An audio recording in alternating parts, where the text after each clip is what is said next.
বলেন সাধু সাধুজি সাধনায় বসেছে যাতে ভালোভাবে আমরা ওখানে পৌঁছাতে পারি, তাই না? এখন কথা বলবেন না, ডিস্টার্ব করা যাবে না। ওকে, সরি সরি। আমরা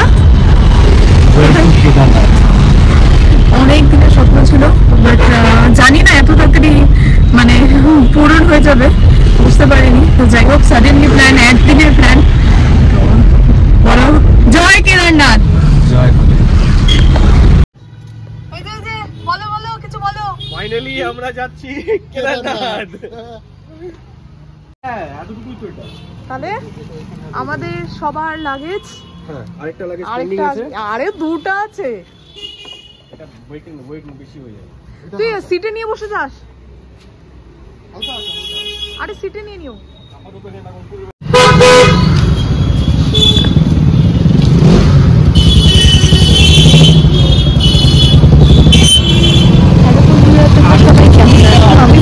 চলে এসেছি আবার একটা নতুন ভিডিও নিয়ে। তো আশা করছি তোমরা বুঝতেই পারছো এই যে আমাদের জার্নিটা হচ্ছে আমাদের কেদারনাথ জার্নি। সবার প্রথমে বলি, আমাদের কেদারনাথ জার্নিটা মানে কোনো প্ল্যানই ছিল না, জানি না হঠাৎ কি প্ল্যান হলো। স্যাটারডে আমাদের মনে হলো যে আমরা কেদারনাথ যাব। তো আমি আর আমার বর ডিসাইড করে নিলাম যাব মানে তো যাবই, যাই হয়ে যাক, বাবার কাছে আমাদের যেতেই হবে। তো সত্যি সত্যি দেখো একদম সবটা মিলে গেল, মানে বাবা ডেকেছে আর আমরা যাব না তা তো আর কোনোদিনও হয় না। তো বাবার টানেই আমরা মানে ছুটে পড়লাম এত কিলোমিটার দূরে। তো প্রথমে বলে দিই, আমরা গিয়েছিলাম আমি, হাজবেন্ড আর আমার হাজবেন্ডের দুজন ফ্রেন্ড। তো ফার্স্টে আমরা যেই ফার্স্ট ফ্রেন্ডটাকে রিসিভ করতে গিয়েছিলাম, তো ওদের বাড়ির সামনে থেকে প্রথমে আমাদের গাড়িটাকে পুজো দিয়ে নিচ্ছিলাম। আসলে পুজো দেওয়ার কারণটা হচ্ছে এতটা পথ জার্নি, মানে ফার্স্ট টাইম বলতে পারো, ফার্স্ট টাইম এত কিলোমিটার দূরে, তাও আবার কোনোভাবে রাস্তা জানা নেই, কিচ্ছু জানা নেই, আমরা জানি না কিভাবে কি করব, কোনো প্ল্যান ছাড়া গেলে যেরকমটা হয়। তো যাই হোক, আমরা ফাইনালি যখন ডিসাইড করে নিয়েছি যে যাব, তো তার সাথে সাথে আমরা ভাবলাম যে পুজোটা দিয়ে নেওয়াটাও বেটার।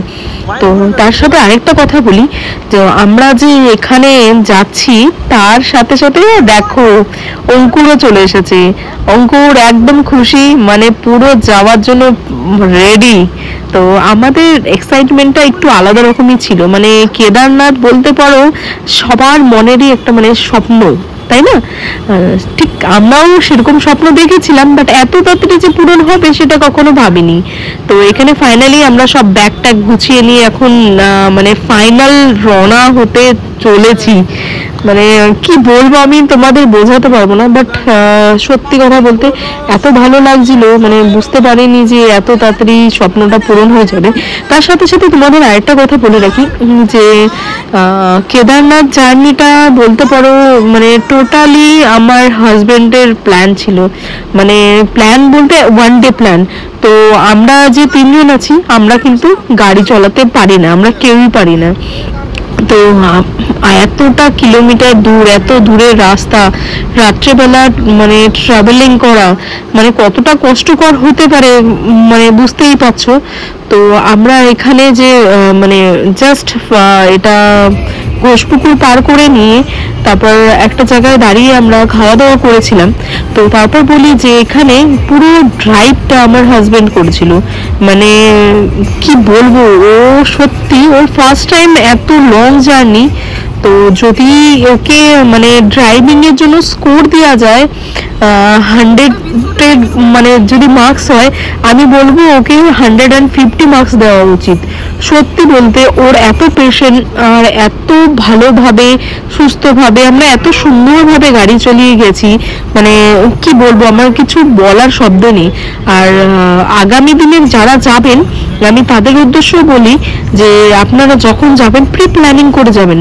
প্ল্যানিং করে গেলে কি হবে বলুন তো, আপনারা সঠিকভাবে সব কিছু ভাবে আপনি আরামসে যেতে পারবেন।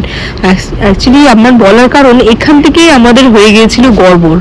গড়বড় মিন্স বলতে গেলে মানে আমরা প্রায় পুনিয়া রোড থেকে অনেকটা ভিতরে, প্রায় 100 কিলোমিটার ভিতরে আমরা চলে গিয়েছিলাম, মানে যে রাস্তাটা দিয়ে আমাদের এক্সট্রা 100 কিলোমিটার অ্যাবভ হয়ে গেছে। তো যাই হোক, কি করা যাবে, আসছি যখন। কিন্তু সত্যি কথা বলতে রাস্তাগুলো বেশ সুন্দর ছিল। রাত্রেবেলায় ড্রাইভ করাটা মানে অনেকে রিস্কি বলে, বাট আমি বলবো যে রাত্রেবেলা ড্রাইভ করাটা বলতে পারো অনেকটা মানে আরামসে ড্রাইভ করা যায়, মানে অনেক কিলোমিটার কভার করতে পেরেছি আমরা যেহেতু রাত্রে ড্রাইভ করেছি। তো রাত্রে ড্রাইভ করতে করতে আরেকটা জিনিস যেমন হয়, অনেক সময় ঘুম পেয়ে যায় সেই টাইমটা না সবসময় আমার মানে নেক্সট তোমরা যারা যাবা তাদের জন্য সাজেশন, তোমরা যদি কো ড্রাইভার সিটে বসো, মানে অন্তত যে তোমার পাশে যে ড্রাইভিং করছে তাকে কন্টিনিউয়াসলি কথা বলে যেও তার সাথে, না হলে কি হয় সেম মানে তুমি যদি ঘুমিয়ে পড়ো সেই পার্সনটাও সাথে সাথে ঘুমিয়ে পড়ে, মানে ঘুম চলে আসে। তো ওর জন্য আমি যতটা পেরেছি, এক্স্যাক্টলি আমি যাওয়ার টাইমে আমি সামনে বসেছিলাম বেশিরভাগ সময়, তো আমি যতটা পেরেছি ওকে হেল্প করেছি। বাট কি করবো, মাঝে মধ্যে ঘুম চলে এসেছিল। তো আমরা জাস্ট একটু পুনিয়া রোড পার করে আমরা এটা মুজাফফরপুরে পৌঁছে গিয়েছিলাম। মুজাফফরপুরে আমরা মানে প্রচন্ড খিদে পেয়ে গেছিল, তখন রাত্রি প্রায় 1:30 কি 2টার মতো বাজে। তো আমরা খেয়ে দিয়ে তো খাওয়া দাওয়া শেষ করে আমরা জাস্ট রেস্ট নিয়ে আবার বেরিয়ে পড়লাম কেদারনাথের উদ্দেশ্যে। তো জার্নিটা আমাদের অনেকটাই লং ছিল, মানে শিলিগুড়ি টু বলতে পারো আমরা গিয়েছিলাম লখনৌ। তো লখনৌ যাওয়ার পথে আমরা অনেক শহর, অনেক জায়গা, যেমন এইটা রামের জায়গা, মানে অযোধ্যার উপর দিয়ে আমরা গিয়েছিলাম। তো বলতেই পারো যে মানে ফার্স্ট এক্সপিরিয়েন্স, এত ভালো এক্সপিরিয়েন্স, মানে কি বলবো, মানে মনটাই আমার খুশি হয়ে যাচ্ছিল। আর যাওয়ার টাইমে বুঝতেই পারছো মানে কেদারনাথ যাওয়ার 4টিখানি কথা না। আর শুনেছি বাবা নাকি না ডাকলে কেদারনাথে যাওয়া কখনো সম্ভবই হয় না। তো আমরা এখন আছি তোমার অযোধ্যায়। তো অযোধ্যাতে আমরা স্টে করব না, জাস্ট আমরা অযোধ্যার উপর দিয়ে আমরা চলে যাচ্ছি। তো আমাদের নেক্সট ডেস্টিনেশন আছে এখন কোথাও গিয়ে দাঁড়িয়ে আবার একটু খাওয়া দাওয়া করে রেস্ট নিয়ে আবার বেরোনো। আর অযোধ্যার যে মানে সিটিটা সত্যি এত সুন্দর করে সাজানো না, মানে কি বলবো, রাত্রেবেলা এই লাইটগুলো যখন জ্বলে খুব সুন্দর লাগে, মানে চারিপাশে এত সুন্দর একটা অনুভূতি মানে বলার মতো না। তো আমরা এখানে একটু মজা টজা করছিলাম। তো আমার খুব ঘুম পাচ্ছিল, তার জন্য আমি ব্যাক সিটে চলে এসেছিলাম। তো আমার মানে কি বলবো, সারা রাত ঘুমানো হয়নি ঠিক সেইভাবে। আর প্রথমত এরকমভাবে তো কখনো জার্নি হয়নি, তো ওর জন্য ফার্স্ট টাইম, তাই আমার একটু ঘুম পাচ্ছিল। তো বেকার আমি ঘুমিয়ে পড়লে ড্রাইভারও ঘুমিয়ে পড়বে, তার জন্য আমি পিছনে চলে আসি। তো এই যে ড্রাইভারের আমাদের ঘুম পাচ্ছিল, ঘুমটাকে কাটানোর জন্য তো কিছু তো করতে হবে। তো আমরা এখানে একটু মজা করছিলাম। তো মজা করতে করতে দেখো এরা কি করছে, মানে ছোটবেলার সেই স্মৃতিগুলোকে ফিরে পাচ্ছে। ওখানে তো শুভজ্যোতি ও তো পারলোই না, ওটা ছিঁড়েই গেল। জাস্ট এখন অঙ্কুর ট্রাই করছে, আর অঙ্কুর তো 100% সাকসেসফুল হবে, ওকে তো দেখেই তোমরা বুঝতে পারছো। তো চলো আমরা আপাতত আগাতে থাকি। তো ফাইনালি যখন আমরা মানে প্রায় দুপুর 2টোর মতো বাজে আমরা পৌঁছে গেলাম আমাদের মেন উদ্দেশ্য মানে লখনৌতে। আমরা আজকের দিনটা এখানেই থাকবো লখনৌতে। এখানে থেকে এখানে সিটিটাকে আমরা একটু এনজয় করব মিন্স বলতে পারো ঘুরবো। তো এখন আমরা ফাইনালি এই হোটেলটাতে ঢুকে গিয়েছিলাম। তোমাদের যদি হোটেলের মানে ডিটেলস দরকার হয় তো আমাকে কমেন্ট করো, আমি কমেন্ট বক্সে অবশ্যই তোমাদের হোটেলের ডিটেলস বলে দেবো। আর হোটেলটা মোটামুটি ভালোই ছিল, খুব একটা খারাপ না। তো এই আমরা হোটেলের ভিতর যখন এন্ট্রি করলাম, হোটেলটা দেখে আমার খুব ভালো লাগছে, এত সুন্দর পরিষ্কার পরিচ্ছন্ন। আর এই ছিল সেই রুমের মধ্যে যেখানে আমরা ফার্স্ট ডে মানে শিলিগুড়ি টু লখনৌর মানে উদ্দেশ্যে যে ফার্স্ট ডে এখানেই আমরা থেকেছিলাম। নিট অ্যান্ড ক্লিন ছিল, খুব একটা খারাপ বলবো না। তো আমরা ফাইনালি চলে এসেছি লখনৌ সিটিতে, মেন জায়গায়, মানে বলতে পারো লাইক আমাদের SF রোড, তাই না? তো আমরা এখন যাব মোটামুটি বলতে পারো লখনৌ সিটি থেকে একটু মানে 1-2 কিলোমিটার, যেখানে অনেক রকমের খাওয়া দাওয়া পাওয়া যায়। তো এটা হচ্ছে লখনৌর মেন সিটি। তো আমরা এখানে যাচ্ছি খাওয়ার উদ্দেশ্যে। তো লখনৌ মানেই তো তোমরা জানো, তাই না? কি বলো তো, শুধু লখনৌ মানেই তো কাবাব, তাই না? তো কাবাবের উদ্দেশ্যে আমরা বেরিয়ে পড়েছিলাম। জাস্ট আমরা খুব খিদে পেয়েছিল দেখে চাউমিন টাউমিন খেয়ে আবার বেরিয়ে পড়েছি। কোথায় কি ভালো ভালো খাওয়ার পাওয়া যায়, মানে ঘুরতে এসে খাওয়ার খাবো না তা কি কোনোদিন হয়? তো ওর জন্য আমরা টোটো করে বেরিয়ে পেরেছি খাওয়ার উদ্দেশ্যে। তো এখানে আমরা লোকাল কিছু লোকজন ছিল, তাদেরকে জিজ্ঞাসা করলাম, তো তারাই বললো সামনে নাকি অনেক খাওয়ার মানে ভালো ভালো স্টল আছে, মানে বলতে পারো ফাস্ট ফুডের দোকান, যেরকম আমাদের SF রোড, হংকং মার্কেটের ভিতরে মোমো গলি এরকম টাইপস অনেক খাবার দোকান এখানে ছিল। তো আমরা এখানে চলে এসেছিলাম একটা চায়ের দোকানে। প্রথমে বলে দিই আমরা বাঙালি মানুষ, চা ছাড়া তো আমাদের চলে না, তাই 1 কাপ চা সেরে নিয়ে তারপর চলে আসলাম কাবাবের দোকানে। তো এখানে ছিল অনেক রকমের রেশমি কাবাব, মালাই কাবাব, এগুলো সব ট্রাই করে আমরা আবার উদ্দেশ্যে নেক্সট কিছু খাবার উদ্দেশ্যে আমরা রওনা দিয়ে দিচ্ছি। তো এখানে দেখা যাক আর কি কি খাওয়া যায়। তো এখানে বলবো যে কাবাবগুলো যেটা ছিল খুবই টেস্টি ছিল।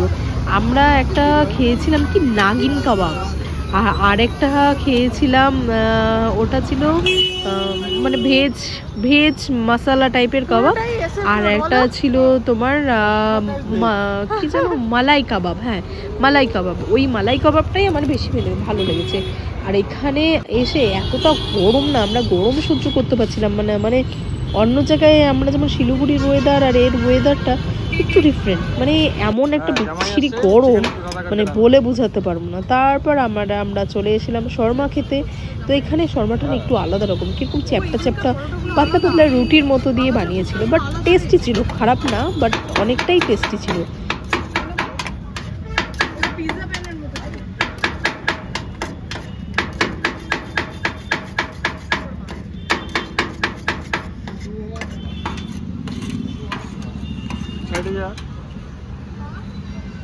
এটা 2 নাম্বার, 1 নাম্বার বাচ্চাটা কোথায় গেছে কে জানে।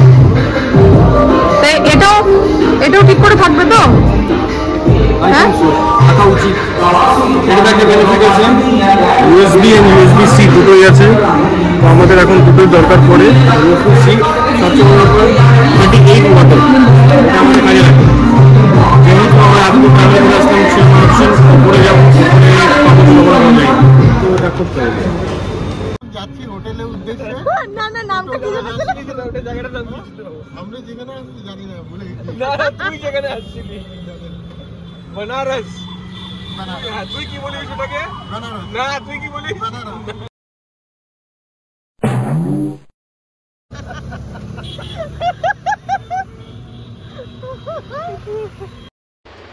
আশা করছি ভিডিওটা তোমাদের ভালো লেগেছে।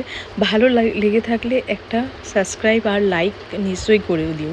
আর তোমরা যারা যারা রিসেন্টলি গিয়েছিলে কেদারনাথে, তারা একটা কমেন্ট বক্সে আমাকে কমেন্ট করে দিও তোমাদের কেমন লাগলো কেদারনাথ। আর তোমাদের আরও ভালোভাবে মানে জানানোর জন্য, যেমন আমাদের টোলে কত টাকা লেগেছিল, তারপরে আমাদের যেতে কত ঘন্টা লেগেছিল, সব কিছু তথ্য আমি নেক্সট ভিডিওতে তোমাদের সাথে ক্লিয়ারলি শেয়ার করে দেব। তো এখনকার মতো ভিডিওটা এখানেই শেষ করছি।